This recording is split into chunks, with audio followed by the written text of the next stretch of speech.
All right, and welcome back to the For the Badge podcast. We got another good episode coming for you. The transfer deadline day has passed, and Mr. Bowley's gotten his business done. I know Patrick's excited about all Oh, yeah. Enzo Fernandez, but we will definitely get to all that. First, go ahead and hit that like button, subscribe to the channel, get the notification bell on. Of course, there are plenty of more episodes coming your way. No better place to start as the Chelsea game is the first game of the weekend. Chelsea has brought in 3,700 players We uh, have. this in the last two windows. Actually, when you look at the list for just January, it's not so bad. Yeah. Yeah. We just brought in a whole new team. That's all. You brought in eight, but you did have Yeah. five people leave. Yeah. So, Yeah. would you say it's fair to say Enzo's your most exciting one? Oh yeah, most definitely. I mean, okay, throw in the hype with him first off. He won young player of the World Cup and whatnot. Um, but my thing is Chelsea actually focused on the midfield for once, and they said, "All right, we're gonna go get the best that we can get." Which is so nice because it feels like we've neglected the midfield for the last decade. I know it's not that been that long, but it feels like that way.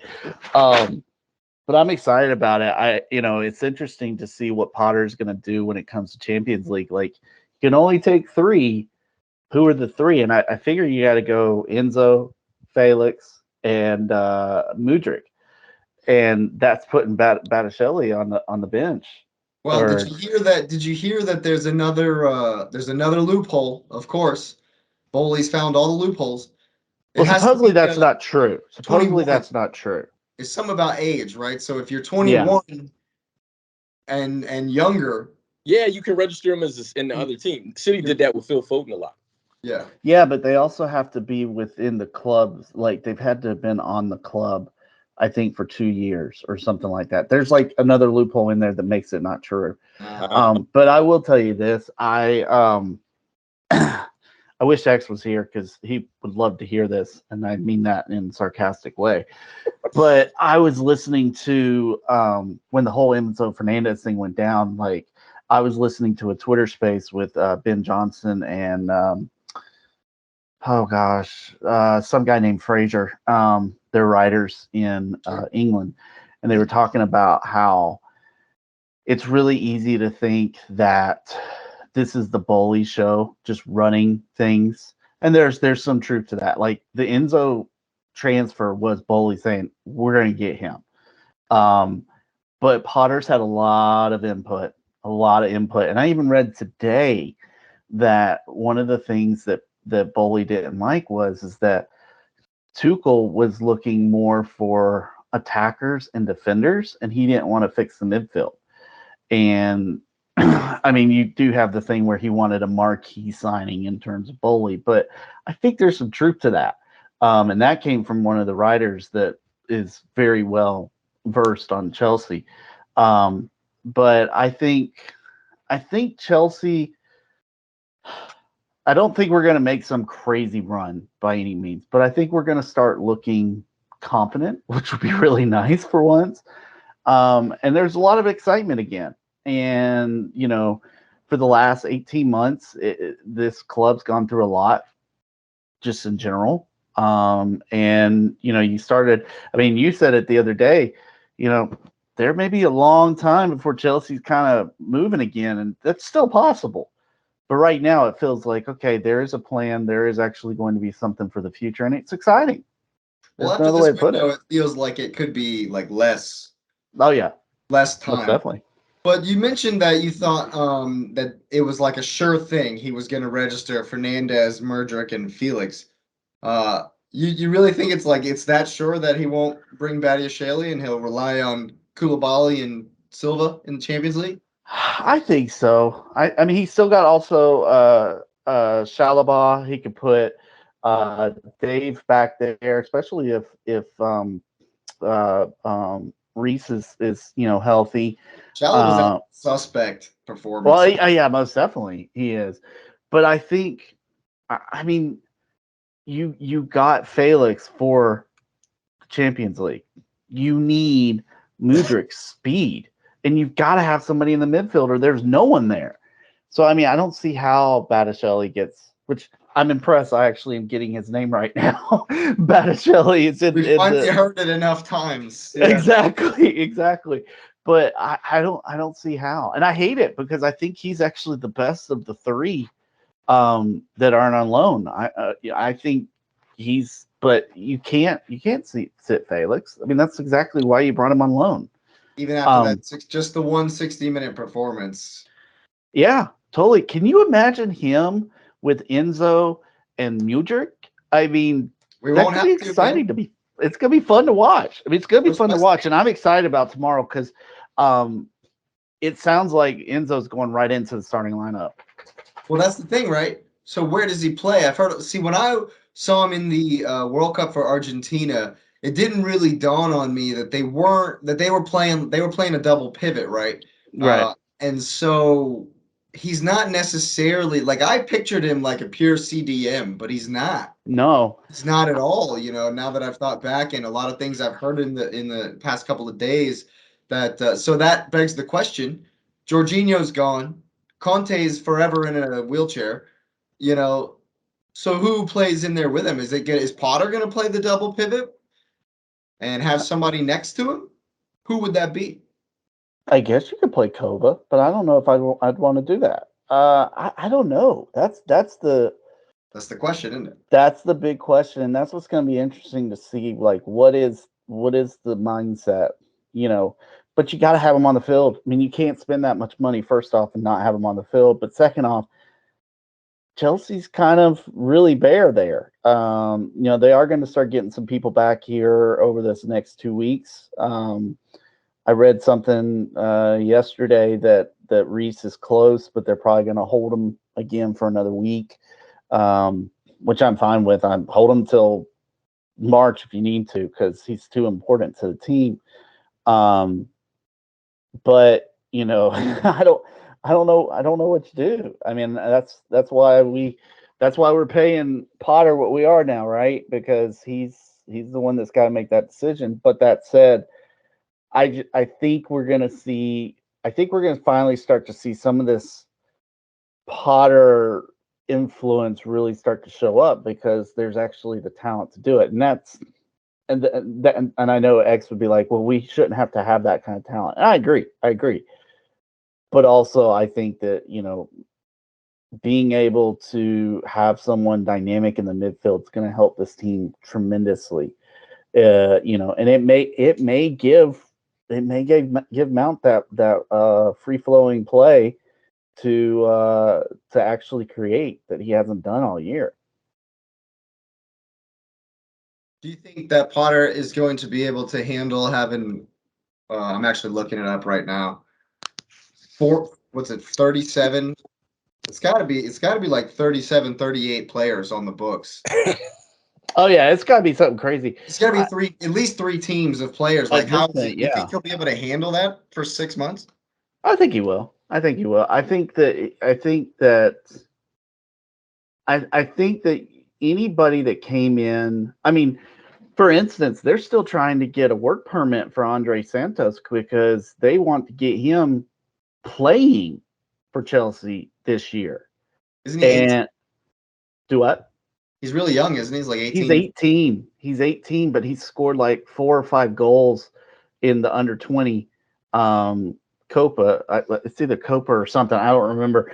But he scored like 4 or 5 goals in the last 2 matches, which, of course, that's a totally different thing. But, I mean, they want to get him in. That was the one thing that, which, by the way, Elon's internet, the Twitter Spaces, they're great. You need to listen in on them because they're interesting. And one of the ones I listened to, actually, Todd Bowley popped in one time. It was crazy.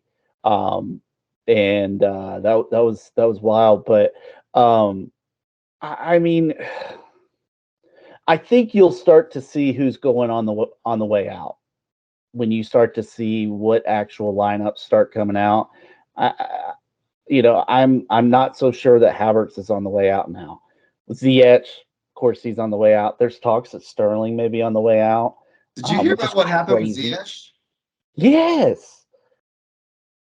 I've Yeah. heard so many jokes.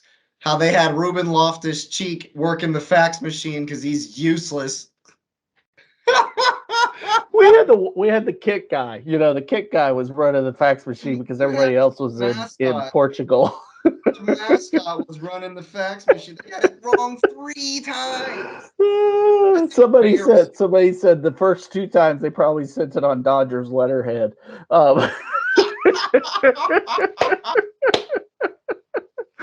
But no, seriously, I hate it. I really do.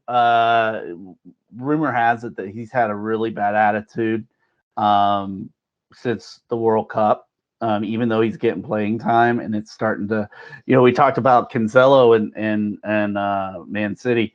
It's starting to wear on the players, and so it's going to be interesting to see what his attitude is going forward, because he's probably thinking that the club screwed him, and He's probably scared. yeah, Look how many people they brought that play his position. Yeah. Like 4 new guys. Yeah. Well, anybody. I mean, if it's a winger, I mean, anybody that's a winger better be scared. Chukwuemeka, you got Santos play out there, Mudryk, Sterling, Broha, Aubameyang, Fofana, Madueke, Felix. Madueke, yeah. I counted them here. You have 36 players. I believe it. You have 3 teams. You have 3 teams, man. Good grief. And we still don't have a capable goalkeeper. It's not great. So the real. By the way, I heard someone say Pickford. One of the journalists said that Chelsea will probably look at Pickford as being an option. Raya, Pickford, and somebody else. I can't remember. Either would be fine. David Raya's had a great season. Oh, yeah, he's been fantastic. So, don't want to make this all Chelsea hour, but I will say, seriously, I'm excited. I think tomorrow's going to be fun. I think that, the bridge is actually going to be alive for the first time in probably 18 months. And I think it's going to be fun. I think you see 2-1 Chelsea. And, everybody starts to think, okay, maybe things are about to get a little bit better. No one's going to chase down y'all or Man City or even Newcastle.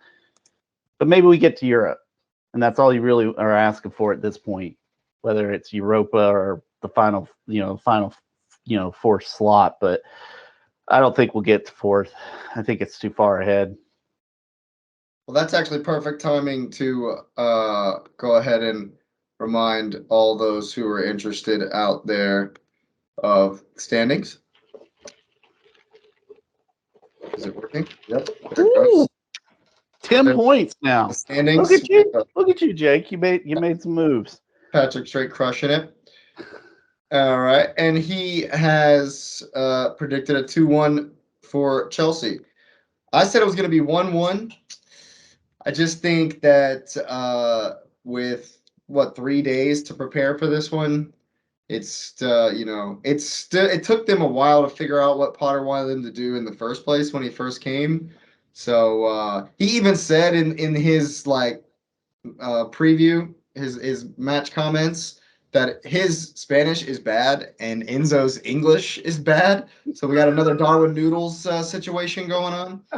But I think just because Chelsea are in flux and in transition and trying to, kind of get it together, whereas Fulham are firing on all cylinders. They've been good. Let me take a look at Fulham's transfer window. I think they did a little bit of business. They brought in Cedric on loan. Sasha Lukic is probably a good pickup. Anthony Knockhart's come back from loan and then gone right back out on loan, so that doesn't matter. So yeah, I think that because Fulham are they've been good, they've been fluid.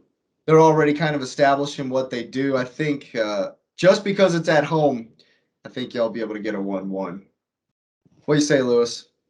I think it's a 2-2. I'm looking at the stats here on the preview that I'm looking at, and I think everything stats wise is hard to call it, because you just the team that you have stats on for Chelsea is not Chelsea that's about to play. and it's very difficult. Now, the funny thing is, and I mean, I think Enzo is the real deal, but I've seen some I don't know if it's criticism, but sort of I guess words to kind of make people uncomfortable is how good is he really based because he was playing with Messi, and so you get the question of if he's not passing the ball to Messi, or if Messi and Alvarez are not making space for him, is he still going to be that same guy? And I think he will. I mean, on maybe not, but I think once he gets used to the physicality of the league, that I think he'll be one of the young stars that'll be in the league. I mean, I'm not knocking I'm not knocking the fact that Chelsea has 3 teams. Uh, I think what the owner did, which I think takes, I don't know if it necessarily takes the pressure off of Potter, but I think the owner really made it about himself, kind of Jerry Jones style. And what it did is it kind of removed the focus off the manager, so the manager can kind of go from there. So if someone, I mean, we know who wants him fired, but if people say, hey, fire him, well, you're like, well, he has to sort through 3 teams of guys. He has a bunch of injured guys. And in a news article, he addressed the uncomfortable conversations he's going to have with some guys, because it was guys who were brought in before he got there. And that's literally this year before he got there, that, either they're not going, or, and they have to figure out how they're going to keep their fitness or whatever, so they can go wherever they're going to go in the summer. And figuring out like playing time, because I mean, if City was willing to move off of Cancelo, and Chelsea clearly wants to make a run as close to the top 4 as possible, then you can ill afford to have that many different personalities in there. So I mean, you wonder how many guys are they going to say, hey, stay home, or play with this other, the other whatever, just don't come, or just stay in shape.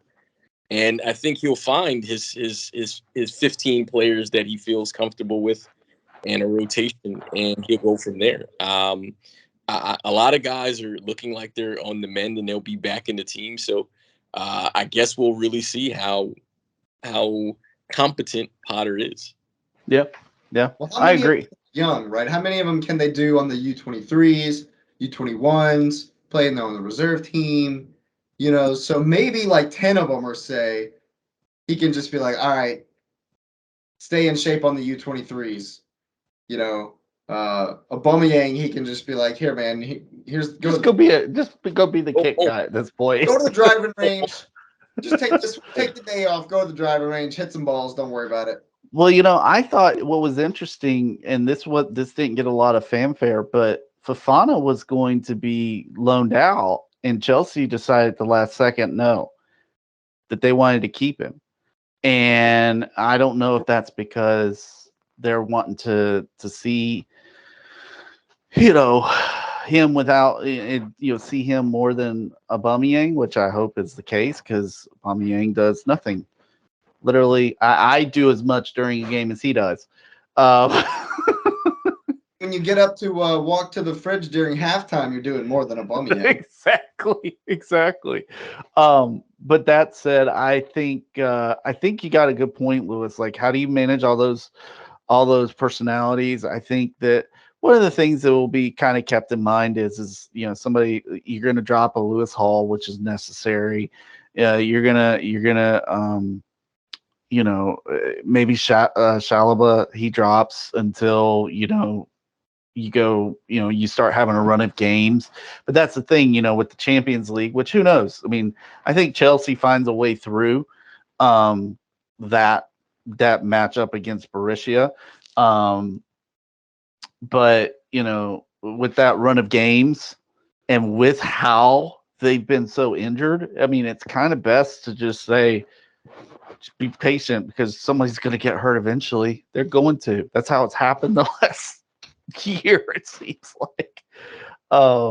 Look, guys, our medical team is terrible, so you will get minutes this season. You will get minutes this season. People are going to fall. They're gonna pull a hamstring or something. It's like, I'm telling you, we need a new physio. We need everything, which they are changing. Are you I playing know on that rocks those over on the training ground or something? Like, is we the got to team be doing something. I mean, it's it's got to be practicing in something. the parking lot? Well, thing I'm looking at Chelsea's schedule. I mean, outside of the league games, they have a run of games until April 15th where I'm being realistic. If I'm a Chelsea fan, I think they win almost all of them up until about April 18th, and where it gets hard because I mean you got Fulham, West Ham, then you got Dortmund, but then you got Southampton, Spurs, Leeds, Dortmund again, Leicester, Everton, Villa, Wolves, Brighton, and I say up until the Brighton game, they should have a pretty good run of points there, and then they Yeah, 90. So and the reason that run is super important for them because once they play United, then they have a Brentford, then they play Arsenal, then they play Bournemouth, then they say not, then it's City and Newcastle to finish out the year. So they got to make yeah, Ouch. yeah. It's a hard That's an run in. awful run in. It's a hard run in. But the thing is if you get some momentum, maybe you pull a point here and there. I mean, Well, you yeah. never know. I I think think more than momentum, you have to build up points Yeah, exactly. because you have to go to Old Trafford, you have to go to the Emirates, you have to go to the Etihad. yeah, Well, man. we know we won't do anything at Old Trafford because Casemiro will be on the pitch. And the refs, of course. Ed You don't Ed need Howard Webb. Casemiro's there. Casemiro's graded in the refs. Howard Webb's going to come out of retirement for that one. Yeah. Oh god. And then the when you go to I mean, both of the Arsenal game and the City game, like you're gonna have your say in the title. I know. It's crazy. Yeah. I don't expect But much say, but we'll have Well, us say. I'm being honest, man. If they make a run and they get those points in those games, because what is that? That's close to what? How many games is that? it's 19 games. Everybody's 18 games. So I mean, that would be what, 14? yeah. I mean, if I That's mean, 42 points. that's you imagine them getting 40 30, or 39 of those points. 38, That's something huge, like man. that. That would be huge momentum going forward. That'd be Yeah. massive. Yeah. That would definitely mean that you're in the chance with the top four. Now, Especially with the And teams, see, I think that's why especially they with went the so teams you'll be hard playing. into this window too. I think that's another reason why they went so hard in this window because they're like, yeah, we're 10th, but if you really start looking at the table, it's like it's not that far apart. no, Yeah, the top five are kind of pulling away a little bit, but you win tomorrow and you're like 7th. Look at the run in. Look at the run in. All the teams you're are actually ahead of you. All six. the teams are right ahead of you. So Brighton right ahead of you. Yeah. Brentford right ahead of you. United is a top four rival. Newcastle's a top four rival. You play 1 and 2. Like so, yeah. If you can, Lewis is right. If you can get that momentum and pick up 30, 35 points before the Brighton game, and who knows, maybe you beat Dortmund and have and another feel good factor. The momentum lets you, Yeah. go farther in the Champions League, and then you're in there with a shot. One of my favorite things about sports quotes is actually from the movie Coach Carter, where he's given his win one for the Gipper at the very end, and he tells him, if you do all of these things that I've told you at the very end of the game, we'll be in there with a shot. And especially in basketball, that's all you can really ask for in the end. So if Chelsea, somehow gets it right and gets on a run, they're in with a shot. Yeah. Well, and you look at it. If Chelsea wins the game, they'll be on 32, so they'll go in front of Brighton into sixth. Spurs play City on Sunday, so Spurs say they drop points, they stay at 36. That's huge. And then you run. I'm all about the competition. So I mean, obviously, I'd like my team to win the title, but I mean, it's also exciting to watch, a competitive, sort of league run. So Oh yeah. make that run, I think it'll be impressive for him. Yeah. Yeah, it's definitely tight in there. And I think if any one of these teams from Man United down to Chelsea can put together a run, I mean Newcastle are right there on with Man United. So from third to Oh yeah. 10th, If anybody puts a run in, they'll be in really, really It's good gonna be shape. fun. And I think that's the one thing about the league this year, even though we had all that match congestion and whatnot. I mean, you even look at the bottom of the table, it is stacked together, Crazy season. So I mean, your relegation battle, your Europe battle, I mean, it's gonna play out over this next 10 weeks, and we're gonna maybe come out of this next 10 weeks and say, okay, well, we've got 7 teams now battling for the last 2 spots for the Champions League and 1 spot for Europe, and then you've got 5 teams trying to stay up. Yeah. I mean, it could be. I mean, that's over half the league at that point, and that's like, and then you got an exciting race between Arsenal and City. I mean, that's people talk about the Premier League, spending money and this, that, and the other, and it does. Don't get me wrong, but you also see the quality. Even in the bad teams, they still can come and beat you any day. For the most part. I mean, Southampton beat us to start the season. Now look at them; they're terrible. They're not great. So speaking of teams that aren't great, Sean Dice goes to Everton, and now nobody wants to go. Man, I felt yes. kind of sort of bad, maybe a little bit. They tried to get Giroud, and he was like, No, I'm good. nah, no thanks. Who was the other one that said he didn't want to go? I saw another one that's like, no, I don't like dumpster fires. So I'm not trying to go. Who was that? Gosh, it was some guy from Germany, I think. Yeah. He ended up going. I think he ended up going to Southampton instead.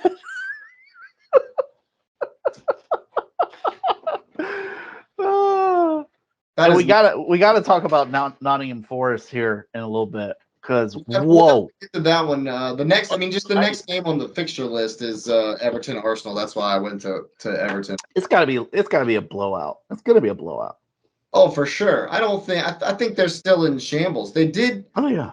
The only people they brought in were people already on the books. It was a loan recall, so I'm looking at it here.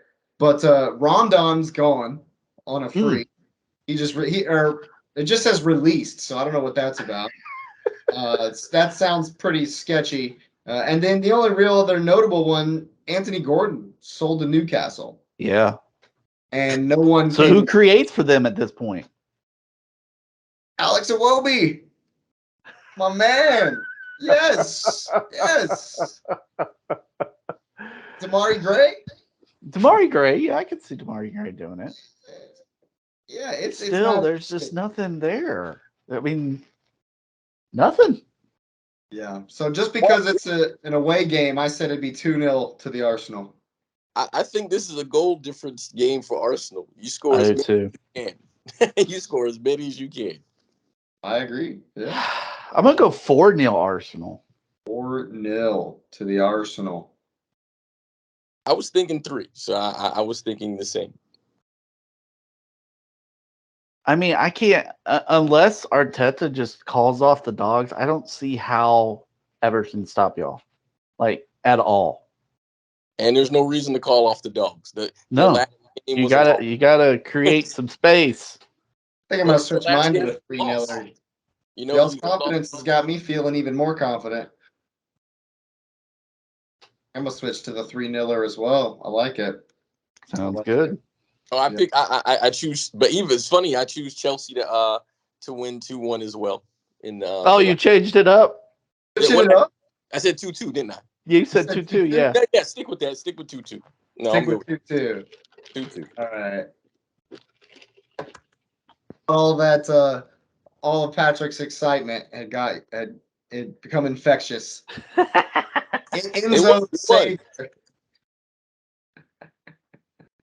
Oh man, but yeah, I hate Dice's back though, because it's like it just reminds me of Burnley.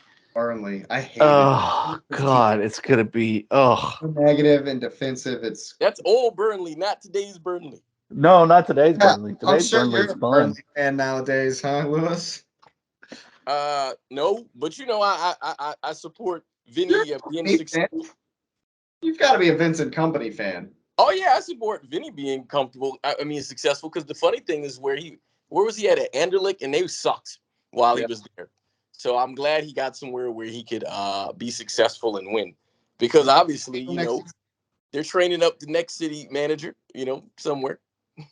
Nice. On the flip side, for Arsenal, who I definitely think are going to absolutely smash, we've done. For me, I think we have one of the best transfer windows in the league. Quietly, I mean, we didn't get who we wanted to get, and yet we've still filled in our positions. How do you feel about Jorginho? I'll be honest with you. I've even given him flack on the podcast before, very recently. Ever since he missed the pen for Italy and they didn't go to the World Cup, I think he's been terrible, honestly. But that could be a symptom of Chelsea has been terrible overall.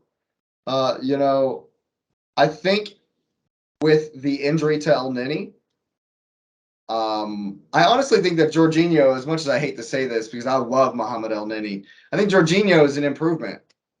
He's miles above Lokonga. I think he's better than El Nini, and we've brought another winner to the squad. Somebody who's won a Champions League. He's won the Euros with Italy. And he's coming in to be backup, straight up. And I think that the problems that we saw when Partey come off against City, Jorginho won't.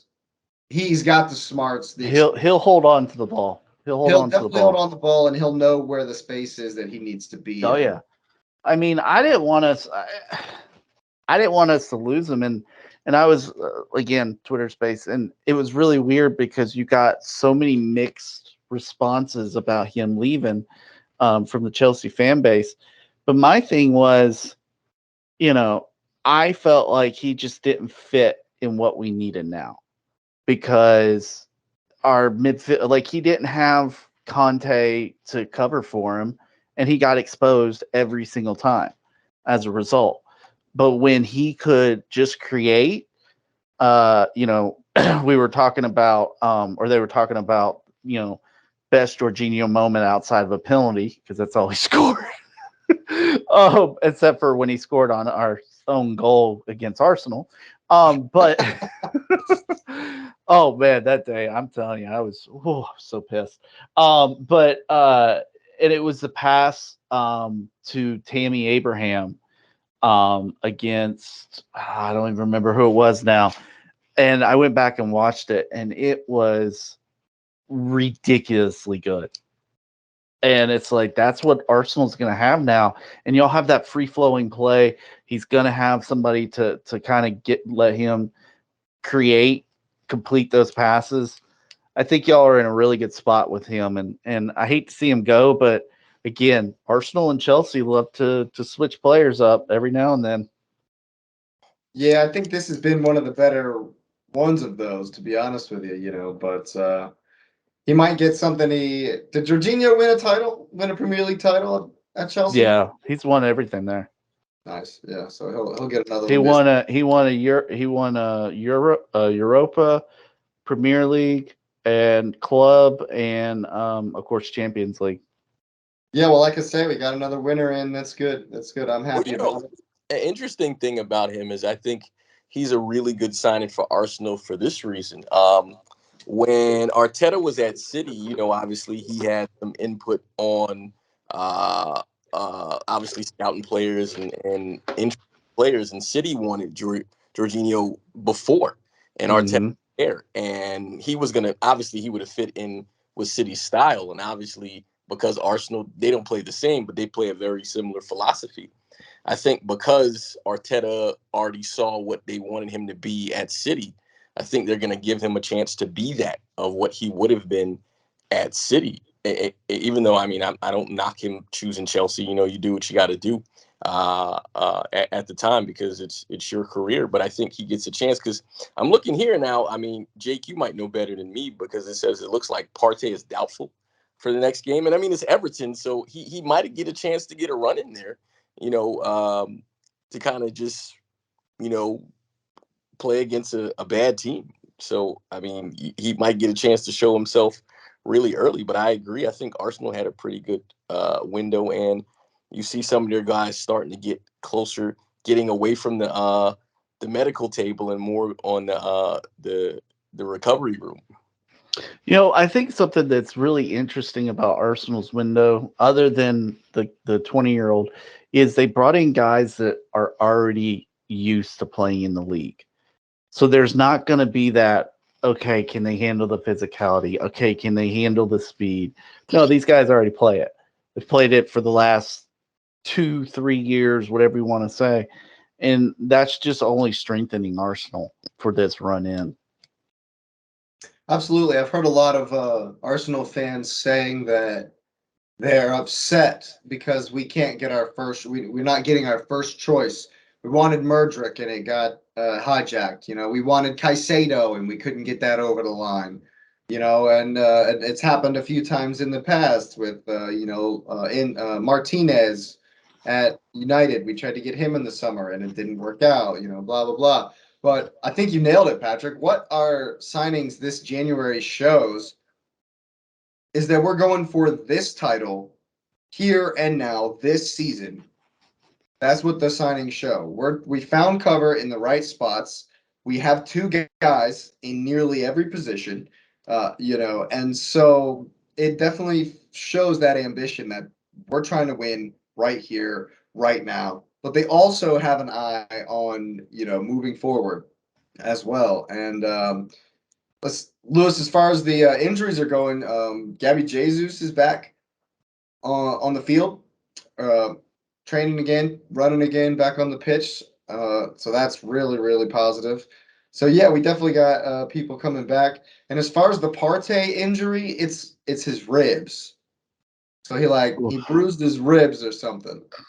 So whether it's not going to be like super long term, and this is the first time I can say I'm not all that worried about it, because as you say, even if we do have to play Jorginho versus Everton, we'll still run. We'll still run their midfield. We'll run them over. So I'm not worried about it at all. Can you imagine how negative Sam Dyche is going to play that first game? Oh God! I mean, it's going to be shooting practice for y'all. It's going to look like City versus Leicester. Yeah, it really will. Yeah. Well, speaking of City, they've had a quiet window. Really, the only thing that really happened was Cancelo left. Yeah. Did y'all even bring anyone in? Let me look. I got it right here. You brought in Liam Delap on a loan recall and Maximo Perrone from a team I've never heard of. Delap's not the one that no. He was already he came from the academy. Oh, and he's already back out on loan. He went to Preston. That's right. A loan recall and then loaned right back out. So you only brought in Maximo Perrone. And he's not going to play either. So, it's all good. So pretty much Pep cut out the cancer and said, okay, we're good. Well, I mean, if you look at the team, and I'm not knocking, anything or anybody else's team. I mean, this team has been together. It's not the team has been about. It's not that they can't play. It's about finding their form. Mm-hmm. I mean, the whole world knows that City has 2 starting 11s. So I mean, it's not like they actually need to bring in more personalities. So it's a matter of getting guys back to normal.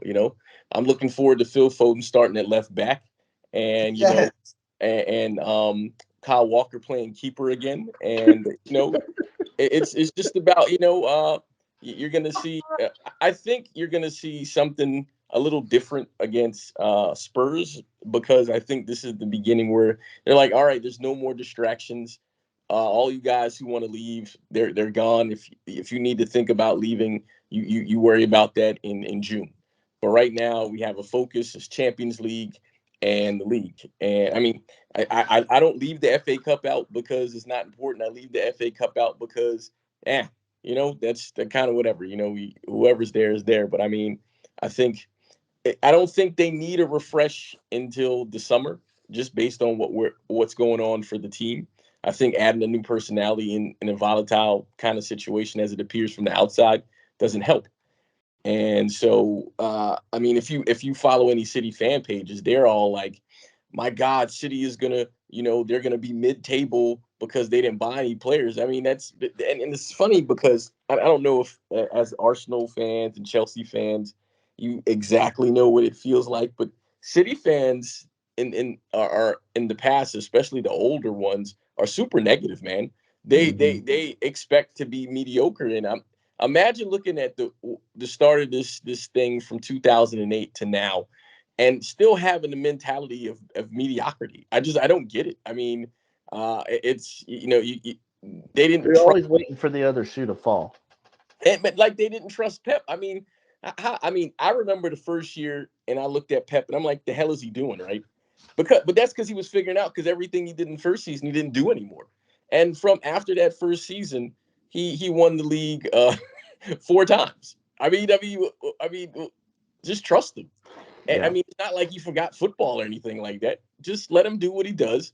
He plays guys in different places, and yeah, sometimes he tinkers a lot, but his tinkering, I mean, if I'm gonna have a failure, while I don't necessarily want to have them, if my failure is in a final, I think I mean, while it doesn't feel great, I'm okay with that. I mean, I'm okay with my failure being in the final or in being in historically memorable league races. I feel like I'm okay there.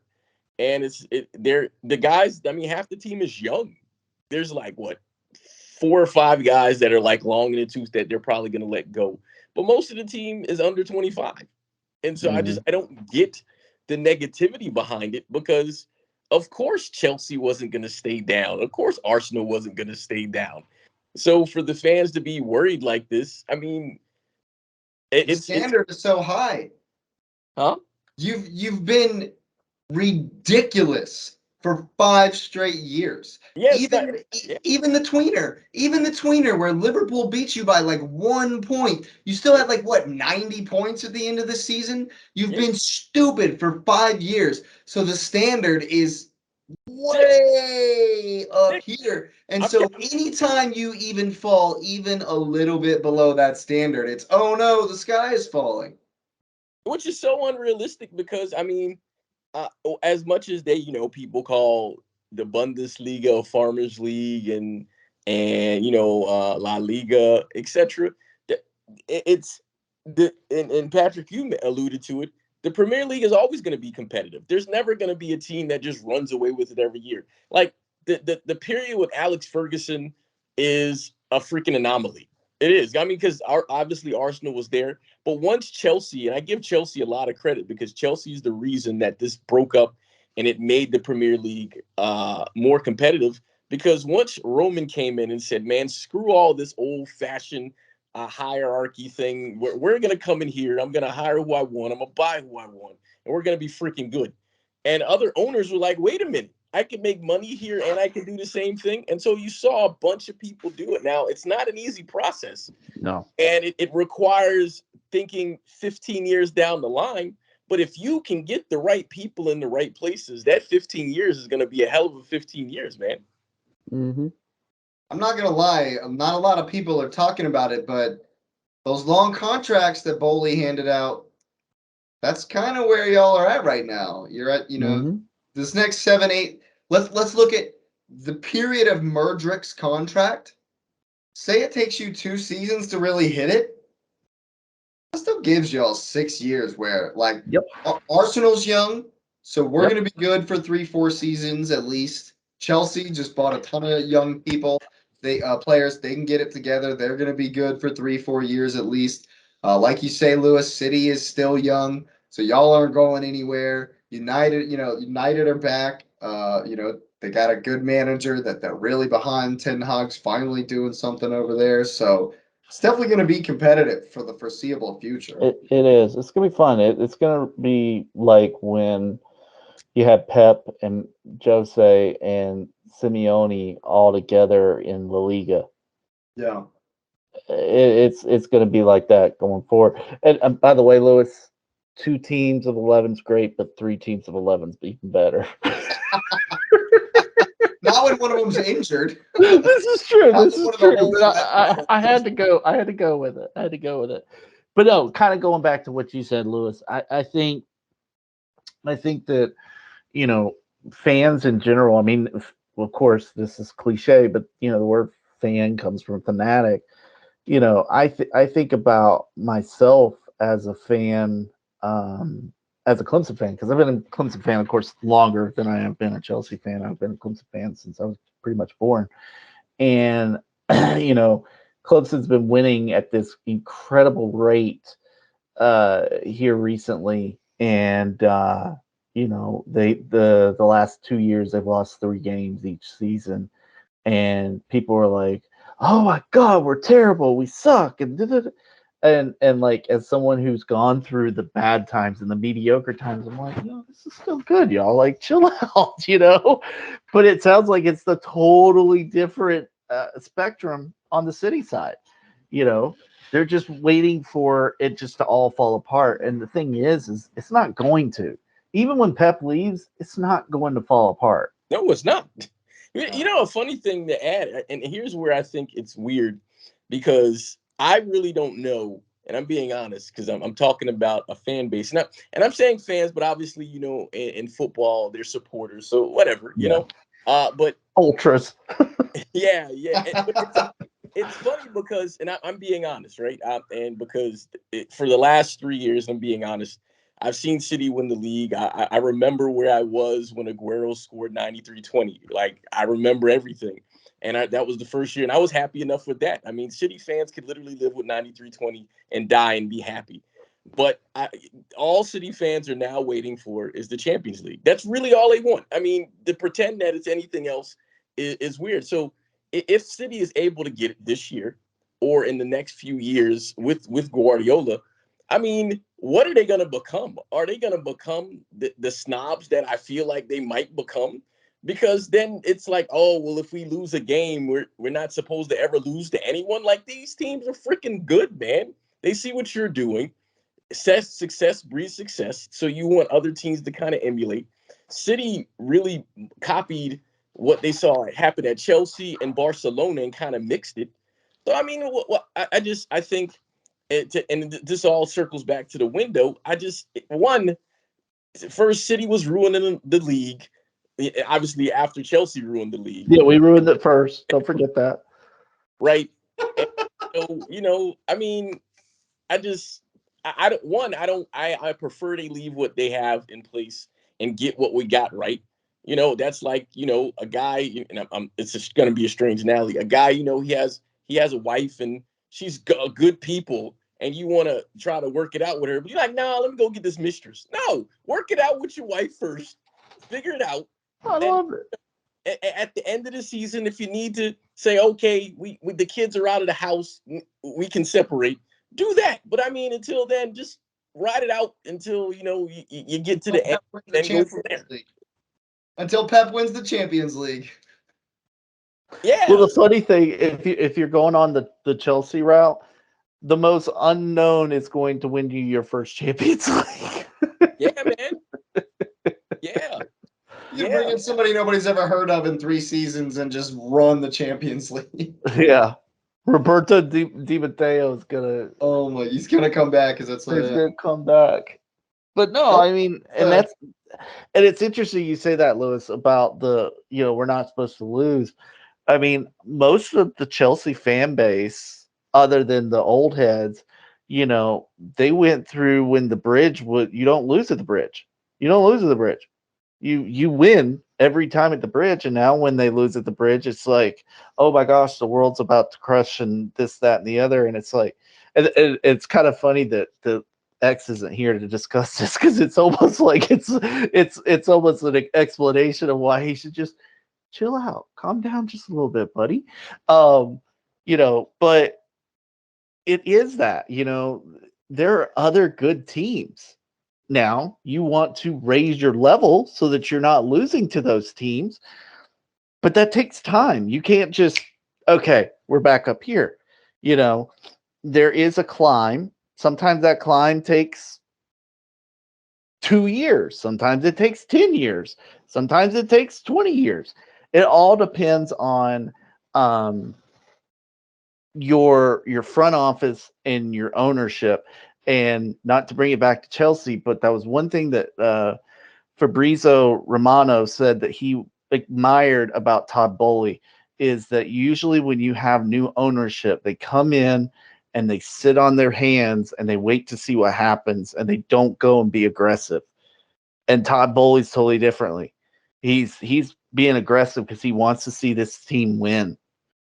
And of course, there's financial reasons. Duh, I'm not stupid, but he wants to see this team win, and that's exciting.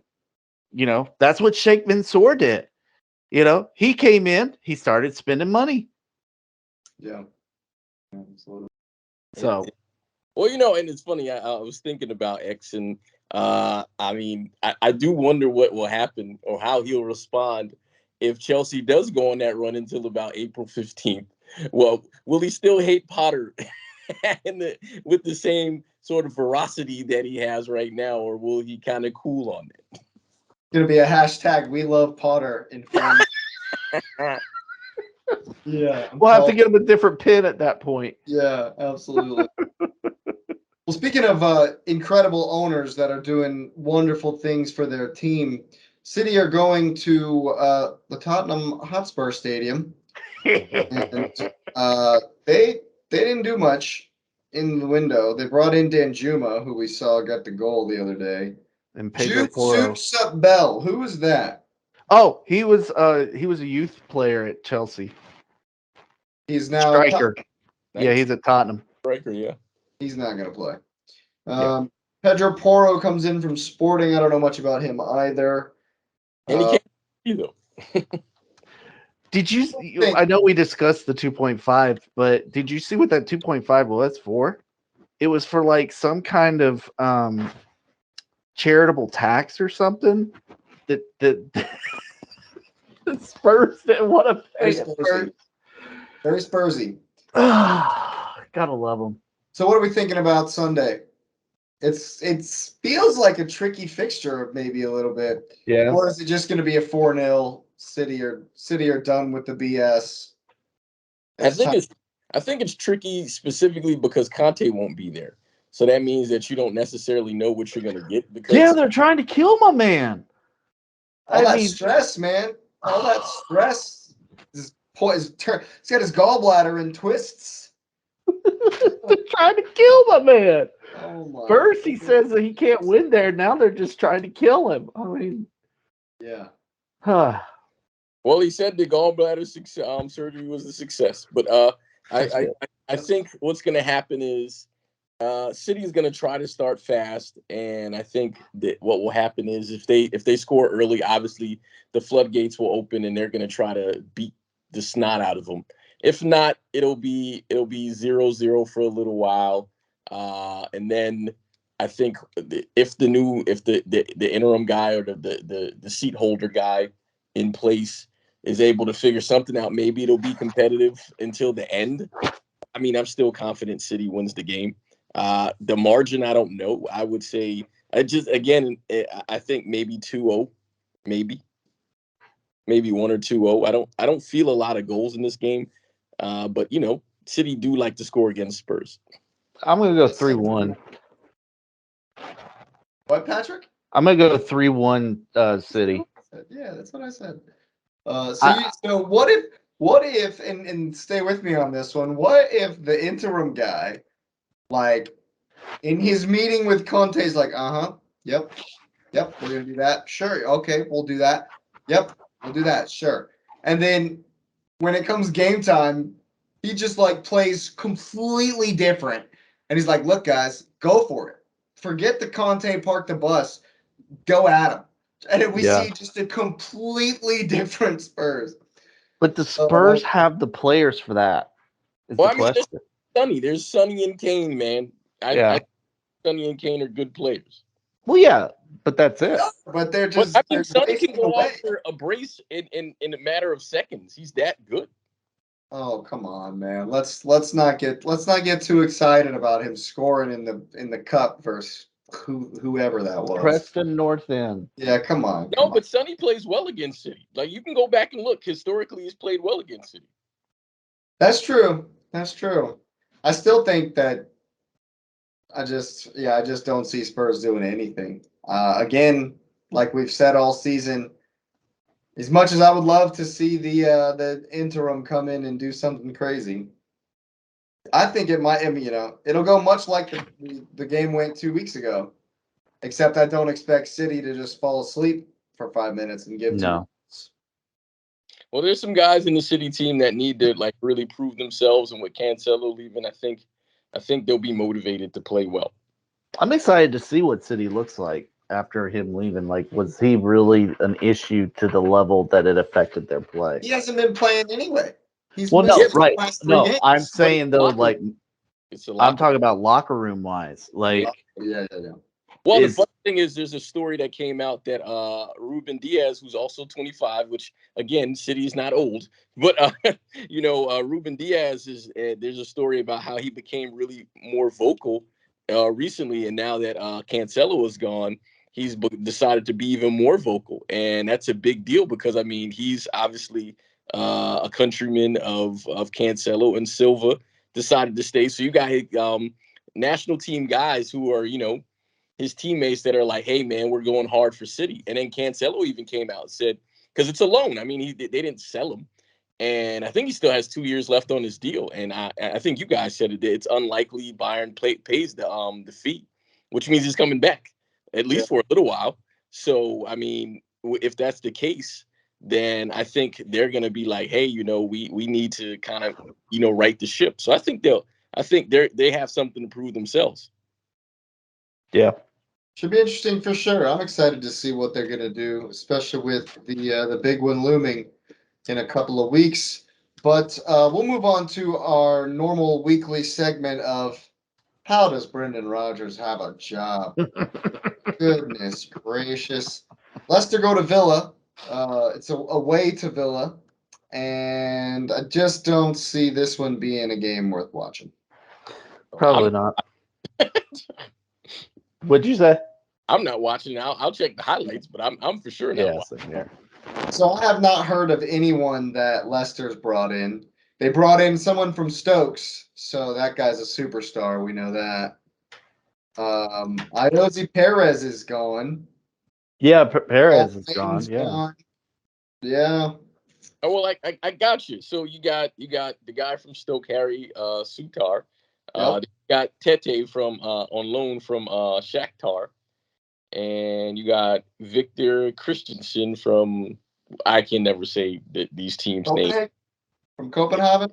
Yeah, it looks like it, but that's not how it's spelled. But FC Copenhagen. So those Yeah. are the three. Those are the three guys they brought. So they brought a left back, a right winger, and a center half. I mean, 2-0 Villa. Yeah. That's what I was Villa. thinking. 2-0 I Villa. agree.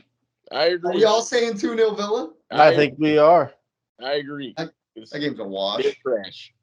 Yeah. Maybe X will say something different. They're trash. Leicester are terrible, man. I think they'll just avoid the drop, but they're terrible. I don't know if they avoid the drop. I don't know, man. There's some bad teams in this league this season, man. That's true. That's true. I mean, Everton's probably going to be the one at the bottom at the end. Bournemouth, Southampton. Yeah. Speaking of Southampton, they are away to the Bees. Good old boy. Uh-oh. I think Ivan Toney might be safe till the end of the season. I heard a rumor. No. He might be good. Oh, buddy. Season. Yes. Here we go. I said Here this we was go. another 2-0 to Brentford. Could be worse. Let's see. My stats say Just don't think Southampton. They're halfway decent at St. Mary's, but away from home versus Brentford, who are very good at home.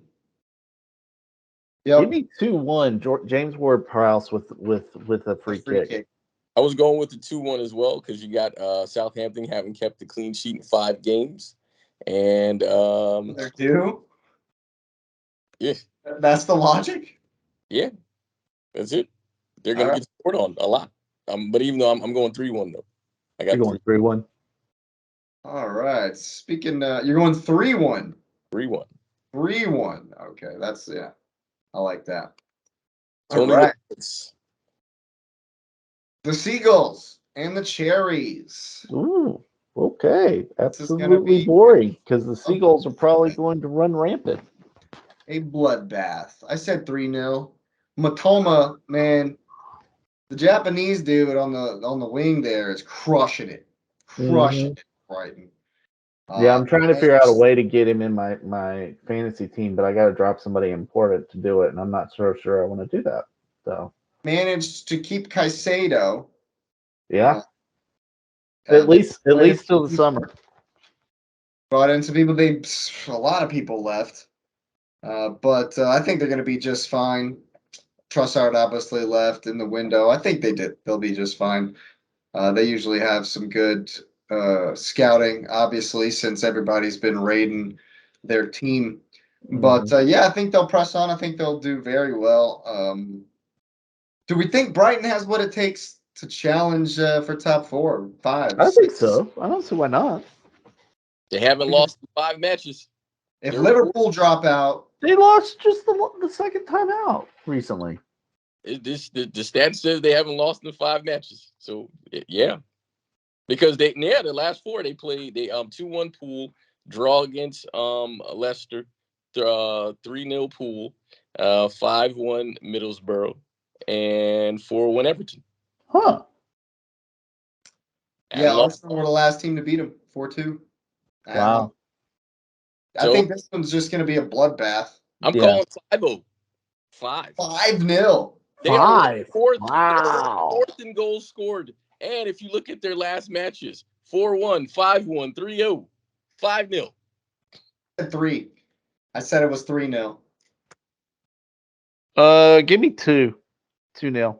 No. And 2 of them will be penalties because the Cherries have conceded the most penalties this season.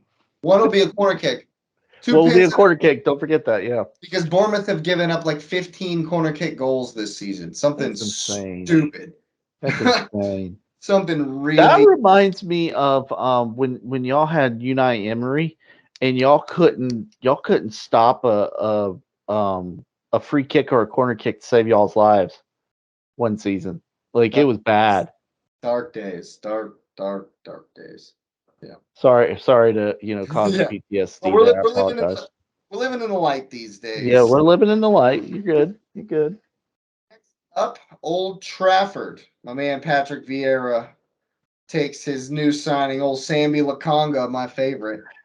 Man, I gotta ask you this. Like when you saw it was Crystal Palace, like I can only imagine the like elation on your face when you're like, I hate Crystal Palace and Lakonga's going to Crystal Palace. It's perfect. Like I don't want to be too negative, because the kid's young and I do think he's needs some time. I think he'll Yeah. get there. But he's just been so bad. And now he's going to Palace, who make me so mad over and over again. Yeah. I don't even know if he'll play. I mean, I don't know if he'll play. I wouldn't play him. But I bet you'll be a late sub. maybe. I can see that. What else have Palace done in the window? I was looking at United's there. Let's go back up to the top. I don't think I heard them do much. I don't think they did much in the window either. They brought in somebody from Stuttgart and another loan recall, but he's gone. They sent some people out. The big one's probably Jack Butland back up Ooh. to United. He went to United, who they're about to play. Oh, wow. They're actually at Old Trafford, yeah. Well, what is it? Guaita, or Guaita, yeah. yeah, Guaita. He's actually been He's decent. solid compared. I mean, based on what he has to deal with on a game-to-game basis, he's been pretty solid. He kept Chelsea from putting like 4 on him. But I was gonna say, one of the funny things is we talk about Stuttgart. Have y'all ever noticed? Because this was brought up in one of the spaces I was listening in on. Have y'all ever noticed that when German players are transferred or they're loaned out, there's never like, oh, this is how much it was. It was just an undisclosed fee. No. I guess I didn't notice that. But it is like it's really weird. It's just undisclosed fee. Like I think the guy that actually transferred to Crystal Palace from Stuttgart says undisclosed fee, or it did at the time. They may have finally disclosed it, but that was one thing that they were discussing, that like the Germans just undisclosed fee with their players unless it's within the country, but if it's outside of the country, undisclosed fee. So I don't know. It's weird, but this one here says Sabitzer coming from he was on loan though. For 16 million. It has the number. He was on loan, isn't he? Card was 12. Yeah, it's a loan. Card is 12. So why is he 16 million? Oh, you know what? I didn't read the whole article. That's wrong. That's something else. That's how much Munich bought him for 2 years ago. It doesn't say what the loan is. Nope. Yeah. Just says loan, undisclosed fee. It says fee. It doesn't say. It's crazy, isn't it? Never noticed that. That's weird. Yeah. But anyways, that move by United late in the window was I think a shock. But it was of course because of Eriksen being out. I don't know what is Sabitzer bring to United. Probably just a direct replacement, right? Yep. Just straight up slots right in. Because McTominay, let's face it, has been terrible. Well, yeah, he's always terrible. He's not great. And he's who else Phil is there? Jones in the midfield. I mean, the greatest CDM in the world can't do it all by himself. Could he not? He could. What do you mean? I think he could.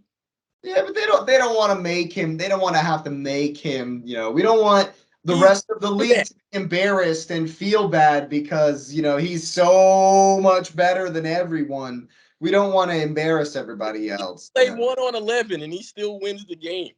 Yeah. No, but yeah, I think he just goes straight in. And I think he's probably a starter right out the rip. Wow, you think so? What kind of quality is him? I haven't actually seen him play. That's why. I mean, he's a Bayern Munich player, right? You've got to figure he's decent. Yeah, but did he even play? I honestly have not watched a lot of Munich games this season, to be honest with you. So I'm not sure, but I mean, who else? McTominay just hasn't shown it, Since he changed the form, I don't think he tries to switch up the formation, So yeah, it seems like he's just a straight up boom. Maybe he just he runs Fernandez, Fred, and Casemiro as the starters. Because that's like it. That's like the only other midfielder they really I mean, unless Ten Hag's gonna back McTominay. Probably. The Munich transfer, he's played 2 games this season. He played on the 28th, he played 1 minute. And then on the 13th of January, he played in a 4-4 friendly where he played 27 minutes. So he basically hasn't played this season. Wow. Maybe that has. So again, kind of going back to the whole thing with Arsenal. Arsenal bought players that are inside of the league so that they can slot right in, whether it's as a sub or if they can potentially start at times. This guy right here hasn't even been playing. So how does he slot in and play right away? Yeah, I didn't know that. No, I see what you're saying. Looking like it will be Fred or McTominay. I mean, so who do you think they go with versus Palace? They got Palace at home. They've been fantastic at home. Let's face it. They've obviously had some luck. And they have the greatest CDM in the world, so they got that They going. need nothing else. And Marcus Rashford, that's it. Yeah, and Marcus Rashford, but they And play. there's a little bit of revenge there because Palace pulled that one off on them at Yep. I mean, at they still have Phil Jones on the bench, after 17 years, so. I still can't believe he's on the bench still with them. Like, Well, I what thought kind he of retired contract like did they 4 sign years. him to? Yeah, Contract. I don't know what that's about, but what do we think? Got predictions? I think United win 2-0. I'll go with a Rashford brace. Yeah, I can see that. I'm gonna go 2-0 too. I gave Palace a goal. Who's gonna score it? Probably just a I hate United goal. Only Willie goal. Zaha. Zaha's gonna be like, y'all should have bought me. Here's a goal. I think Well, Zaha, he originally started at United. Did he? he did. Yeah. And then he had David Moyes. Was it Moyes' daughter? Whose daughter was it? Yeah, I think so. Yeah. Oh yeah. Oh my And god. Zaha is not playing. He is injured, hamstring. Oh, that's not good. That's not good. Maybe Eze will come on and get one, but yeah, I'm sticking with it. 2-1. 2-1. I like All it. right. Newcastle are bolstered. They're in a cup final for the first time in however many years. That's a big one. I mean, the That's cup final. exciting for him. I mean, it's been 1999 was the last time they were playing for a trophy. Yep, they got West Ham this week. Mm. Let's see, what did West Ham do in the window? I thought they brought a couple people in. Yeah, Newcastle brought in Anthony Gordon. Yeah. Brought in Amadou Diallo. That's actually not a bad pickup. Yeah, that's actually a Martin pretty good Dubravka pickup. on loan. They've had a decent window. Yeah. There you go. Look at that. Chris Wood did leave, and John Joe Shelby, old Voldemort, went to Voldemort. Get there in just a second, actually. So yeah, I think for Newcastle have had a decent window. Let's look at West Ham. They brought in someone named Louis Zal. That can only be good from Brazil. You know those Brazilians with only one name, man. Oh yeah. Yeah, they're going to be decent. And he's a Brazilian center back, so that means he doesn't actually defend. David Luiz. There's the indomitable Danny Ings, who's already injured for a month and a half. I said I need signings, not Danny Ings. Ow. That feels so bad. That feels so bad. Oh no. Oh goodness gracious. Yeah, this doesn't look good for West Ham. I think David Moyes is in for it. He's in for Is it. my man Antonio just no longer playing, or is he just He plays. past it? He plays. I guess he's just past it. I don't know. He used to be an absolute menace. They're struggling this season, man. So you think Bowen can't pull it off by himself? Oh no, I don't think if Jared Bowen is the only man scoring goals for you that you're going to be doing much in the league. He is having a good season. He's in good form, but I said 3-0 Newcastle. It's at St. James. Oh gosh. Yeah. Yeah. And then they found their scoring boots last game versus Southampton. Almiron might just tear them apart. They went through that spell where they didn't score for like 3-4 games, including the Arsenal game. But then in the Carabao Cup semifinal 2 days ago, I don't know if y'all watched that game. It was like 3-0 or something.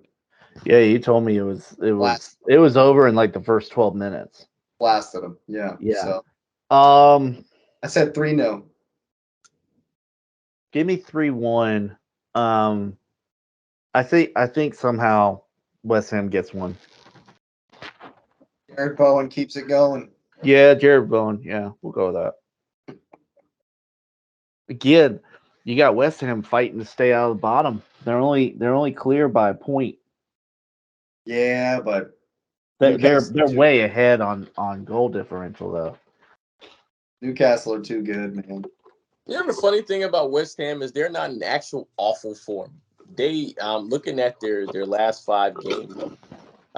They were 2-0, 2-0. They lost 1-0, won 1-0, and then had a draw. That's not like a terrible form of 5 games. I still think Newcastle wins 2-1. But, I mean, I think West Ham will give a fight.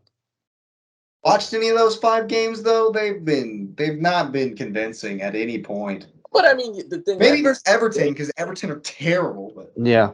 well, I mean, but if El Fire Co. well, I mean, but even then, I mean, you Or look at Sacco. the end of the day, it's getting the points, and I mean, again, it's better lucky than to be good. And then I mean, if you gave me 5 games and you told me that I get 10 points, I mean, and I'm West Ham, yeah, I think I'm okay with that. yeah, and especially all points at the bottom. Every point is precious this season. Yeah, Mm-hmm. yeah, man. Speaking of precious points, I've been excited to get to this one. I know you are as well, Patrick. Nottingham Forest may have had the best window Ooh, buddy. of the whole Premier League. I was Even over blown Chelsea. away. Even over Chelsea. This is crazy, dude. Yes. Danilo slotted right in.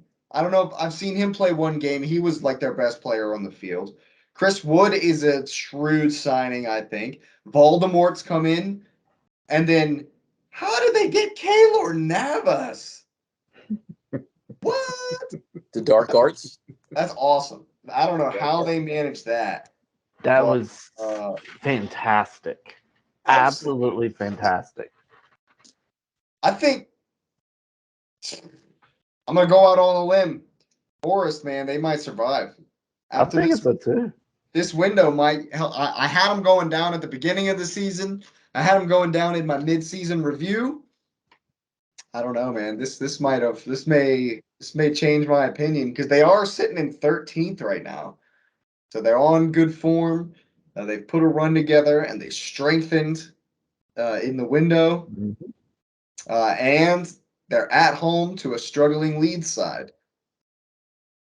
I think I still said it was a deuce. I said it'd be a 2-2 because just because you bring in people doesn't mean it's going to immediately have effect.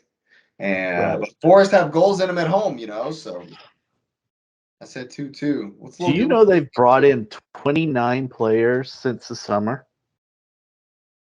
29, more than Chelsea. Okay, Todd Bowley. Yeah. I know, right?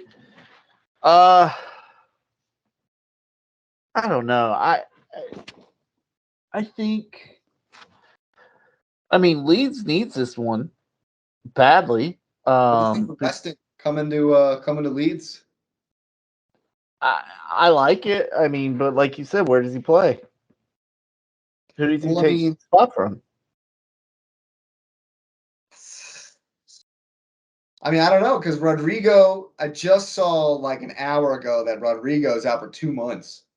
There it is, right there. Then They just sold. They didn't sell, but they loaned Diego Llorente.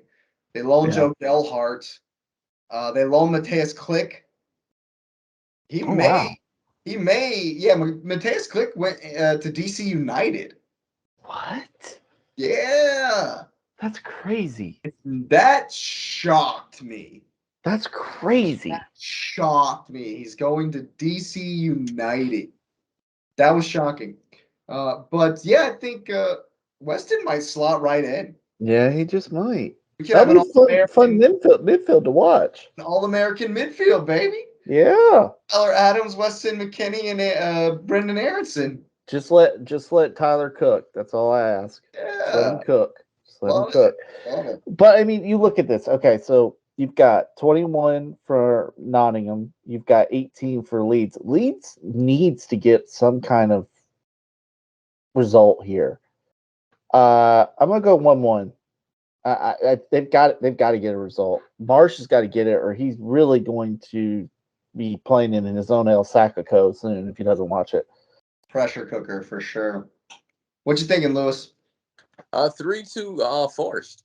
Wow. Barnstormer. I love it. I like it. Well, I mean, I'm looking at a couple of the games Leeds have played, and when they play against teams that are kind of the same, there's goals scored in those games.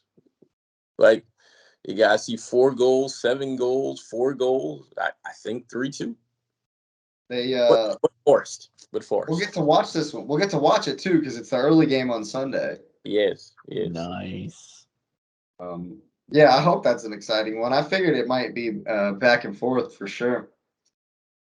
And then we got one more. I just can't imagine myself watching Wolves and Liverpool. Well, there's one thing that we know is not going to happen. The lights are not going to go out when Wolves go to cross into the box. It won't matter because it's during the day. During the day. That's all we know. Oh man, good grief! Wolves brought in a bunch of people. Mm-hmm. The Wolves brought in 12 people. Good grief! Craig Dawson's come in. Mario Lemina is a pretty good pickup for them. Cunha, Mateus Cunha from Atletico Madrid's probably a good one. Yeah. Good signing. I mean, hey, they definitely Sarabia from PSG. They definitely look like they're back in old Lupa Tegli. Yeah, this looks like some good business for Wolves. I think they let's see, Conqualo Guedes is left. Fabio Silva's left. Yeah, I think they've definitely strengthened. That's not a bad window. They're at home. It's at Molineux.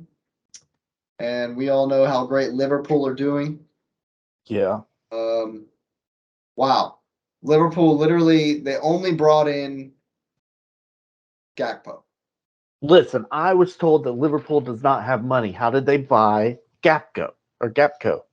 Gapco. They pulled back 6 people from loan.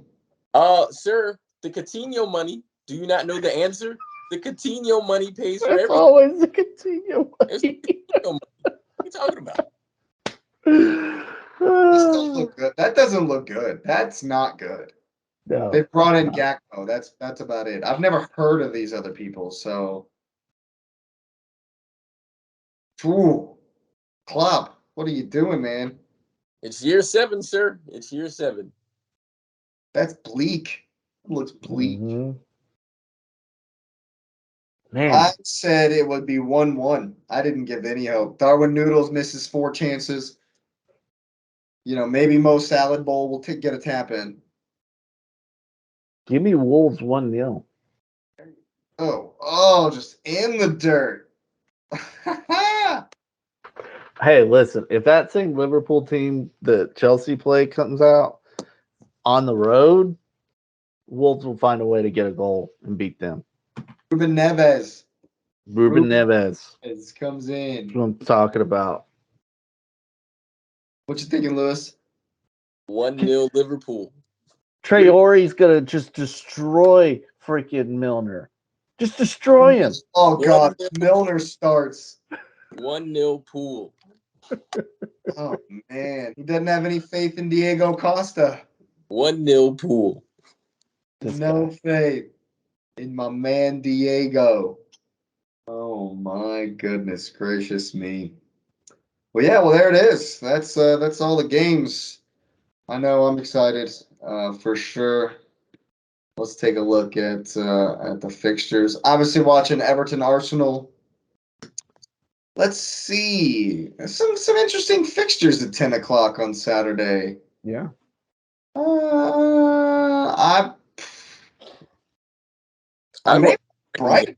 Yeah, I'd watch the Brighton. Yeah, Brighton Bournemouth's probably gonna be the move.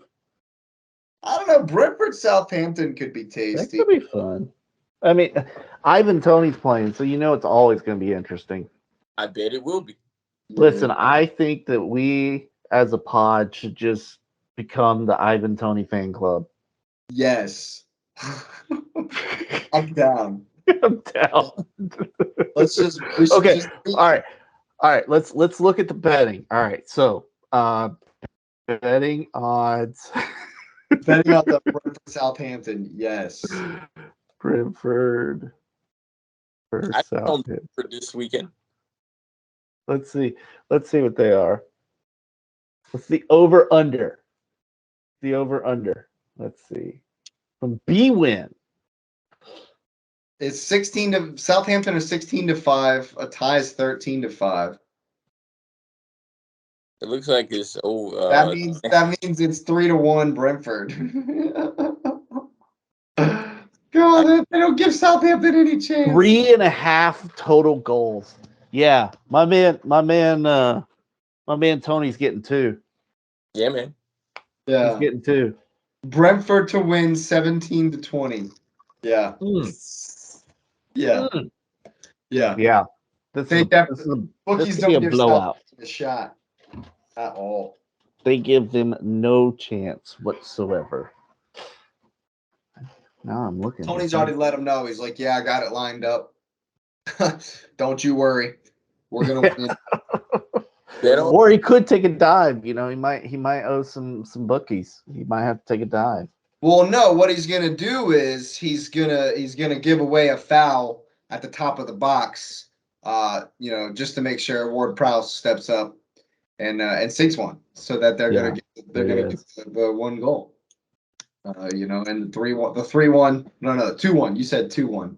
I said 2-1. Yeah, it's happening. I'm telling you. What's going And down? that 3.5 doesn't hit. Take the under. 3.5 doesn't hit. Boom. My man Ivan Tony's making more money again. Yep. I think Just one keeps thing that I winning. have noticed that I wanted to mention before we wrap up, I feel like this window has shown the kind of culture of player power in these transfers. And I gotta say, I don't like it very much. First, Leandro Trossard gets, he's not out in training anymore, and he doesn't want to train or whatever until he gets his move. Then Caicedo comes out and says some BS on Instagram, but doesn't actually hand in a real transfer request so that he can still collect his bonuses and blah blah blah. And Enzo didn't play on the game that last. They had a game. Benfica had a game on the day of the transfer deadline day. He didn't even play. The only one that I've heard, and then there's the whole Cancelo thing. But of all the ones that I've heard about, the only one that had anything really redeeming about him was Bernardo Silva. I heard that even though he's been a bit, maybe disgruntled, when he does get in the game, he's still the professional.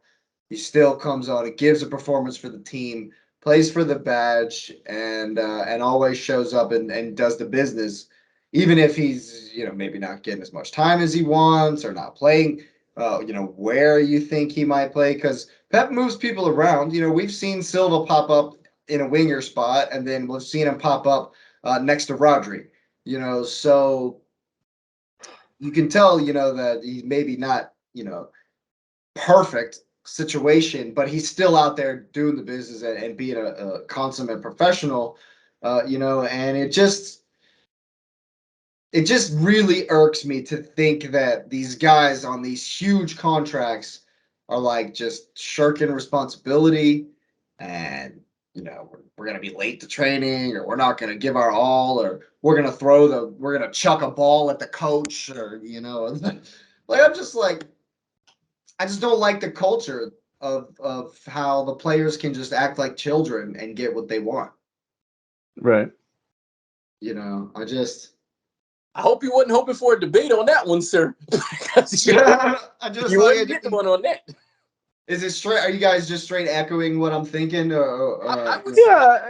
I mean, the whole thing with even Hakim Ziyech, like he flew to Paris himself. It was like, I'm transferring. I mean, I'm going on loan to Paris one way or another, because Chelsea have been trying to get him to go to Milan, because they've got a pretty good relationship with Milan. And he's like, no, I'm going to Paris. And I think that we've seen. I think part of it is this whole this idea of the transfer market being the way to get your way. Whether it's a new contract, whether it's, oh, I don't want to play for you anymore, I want to go here, whether it's, oh, I'm not going to win anything here, so I'm going to move on. And I mean, as crazy as it sounds, I gotta give Harry Kane a little credit. He's stuck it out, even though he knows he's not going to win anything at Spurs. But he stuck it out and he plays for the badge.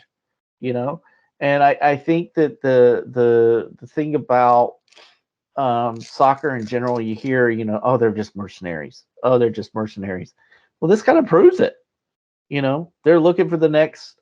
They're either looking for the glory without the work, or they're looking for the highest pay. And I don't have a problem with anybody going for money. Unfortunately, that's the world we live in. Hey, go get paid, man. Go get paid, but show some respect on the way out if you're going to do it. Well, there's a difference. Go ahead, Lewis. Go ahead. I think a thing that's interesting about it is if just the names, and I know it's just not universal across the board, but a lot of the guys that you mentioned hadn't won anything, and Cancelo was the exception. But if you think about Cancelo, imagine being Cancelo, where you brought him in, and the manager was so attuned to playing you that he was willing to play you out of position just to make sure you were on the field, and then all of a sudden, then he didn't play you anymore. At that point, Cancelo's like, I don't fit here, because if he was willing to play me at right, and then you put an 18-year-old in, okay, so you got me at left, and now you're playing a fullback. I mean, a center half there. I'm never gonna play. And so in his mind, I think he didn't think there was any way for him to come back, which I think is unfair because Pep has shown he's given guys a chance in his advanced age. I mean, younger Pep wouldn't have, that was it. He would have sold him, which is what he did. And you've shown that Pep still, I mean, it's shown that Pep is still that way, where if you don't want to be on the team, goodbye. And he does show he tries to find a place for guys, but even he shows his favorites. There's only one guy that he's ever been like, there's no way I'm dropping him. And that player is considered one of the greatest players ever to play the game. Everybody else, don't matter how good you are, you can sit down. And so if Cancelo thought he was above that, then, it kind of is what it is, and so, but Cancelo had won already. And so the only reason he made a riff is because he was like, I'm not going to be a part of, if they win the Champions League, I kind of want to be a part of that. And I get, as a competitor, I would want to be a part of that too. And so if I went from a guy who would bend over backwards to make sure I'm on the field to I can't sniff the bench, I get that. So I get, and he didn't pout publicly, I mean, that was between him and the manager, but the other guys you mentioned, that there were some things where they tried to lead. And I think what we're seeing here is a lot of guys who haven't won. And so they're like, well, if I'm not going to win, let me go get me some money. And I'm not necessarily knocking that, but I mean, it's weak because I mean, what makes you better, in my opinion, is the fire. I mean, that's how you get your iron. And a lot of these guys, maybe they've been catered to in the lower levels, or they were just that much better in the lower levels where it was easy for them. But I think that the fire is what makes them good. And all the success stories show fire. Messi, nobody thought Messi would be good, you know. He was a runt, and there's a ton of other guys that are like legendary guys who got, a poop dumped on them, and they're stellar guys. Kevin De Bruyne is a Chelsea reject. Mo Salah is a Chelsea reject. I mean, there's guys that have been rejects everywhere. I mean, but these guys are not even giving themselves a chance to be a reject. And I think that so then they're living false rags to riches stories, which means they're never going to get what they're looking for. And I'm not saying stay in a bad situation, but at the same time, did it even get bad? That's why I'm like, you won't get an argument for me about the points you made. Yeah, I think that there's a fine line really because, and I think a lot of it's relative. For example, for Caicedo, he was on a tiny contract. He apparently was getting like 15 a week or something like that. And in the Ooh. Premier League, that is pennies. That's pennies on the dollar. And so, but then you have guys, one of my biggest issues is people like Aubameyang. And you said it, Patrick, it's straight mercenary, Aubameyang ain't going to see the field. No, He won't see the field for the rest of the season probably, but he's cool. He don't care. you He's don't care. collecting a fat check. He doesn't, it doesn't matter to him. But for people like Cancelo, I think his situation is the one that irks me the most. The kid is 18. You are a proven winner. Step your game up, work harder, get in the gym, be on the field. He's 18 years old. If you can't beat out an 18-year-old, no matter how good he is, with the stuff that you've won and the things that you've done, and you can't get into the Champions League starting 11, that's on you, bro. Don't be throwing the ball at Pep because you can't get it because you can't get past an 18-year-old, and you can't defend better than Nathan Ake, and you can't prove your worth better than Gomez, whatever that Gomez kid is on the other side. That's on you. If you can't get into the team, okay, maybe Pep shows favoritism or whatever, but Pep's a winner. Mm-hmm. And if you show that you're invaluable to that winning side, he'll play you no matter if he doesn't like you or not. I guarantee that. I would be willing to stake all the money I have on the fact that Pep's not going to be like, oh, I don't like you as a person, but you're the best player on this team, but you can still get off the bus. There's no way. There's no way that Pep's not going to recognize that if you are invaluable to the team, then you're in, no matter who you are, no matter if you're Eric Cantona and we hate you, like it's whatever, it's so that's my thing. Like some of these guys are just spoiled brats who think they're entitled at this point. And it's like, look, man, things change. And in this game, it's ever revolving. You have to fight for your place every second of every day on every practice, or you're done, or you're gone. That's the nature of the game. And don't throw a hissy fit when you can't come to terms with that. And Exactly. I just think that there's too much of that in the league today, in the game today. And I think competition for places is what you need to be good, to be the best. And if you are like, as a player, are like, can't come to terms with that, then you're in the wrong business, in the wrong game. Well, that's the thing, and if you don't have that competitive drive to say, I'm going to beat you out, then why do you continue to play? We were talking about Chelsea with, their 311 man or 33 players on the squad now. There's going to be competition, and at this point, that competition is, do you want to be in this club or do you not want to be in this club? And I expect some of them to just say, good, I'll just wait until the summer and you can sell me away. But I expect some others to say, no, I'm staying here, and I'm gonna beat out this guy that you just paid for or whatever it might be. And it'll be good. It'll be good, healthy competition. But the thing is, if you don't have that competitive drive, why continue to play a sport? I mean, if you can't get up every day and say, I'm going to be the best at this position on this team in the world, whatever it might be, whatever. Especially getting paid that money. Exactly. If you can't get up and do that every day, then a winner like Pep is going to say, all right, peace out. Bye. So Patrick, I don't need you. You think Sterling is willing to fight? Because the reason No. he left is because he wasn't willing to fight. No, I don't. I don't think. I think he won't fight at all. Which is Truthfully. sad. That's sad. Which is extremely sad. That's But I think that he'll just say he'll chalk it up as like, it wasn't a good fit, and somebody else will take him on. Go, right? You know where he's gonna go, right? Where? Liverpool. Okay. Back to where he started. Watch him go back. Where he started. Not with me. That's the last thing they need is another winger. Fine No, with I don't me. know. I mean, because Nunez is terrible, so I mean, kind of makes sense to put him there. Yeah, when Jota comes back, when Diaz comes back, when Firmino comes back, that's all they're gonna have is forwards. Well, they're not scoring. So, Yeah. Yeah, that's true.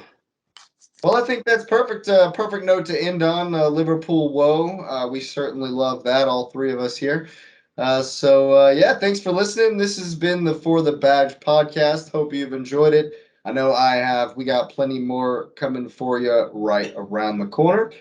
Again, hope you've enjoyed it and have a great night.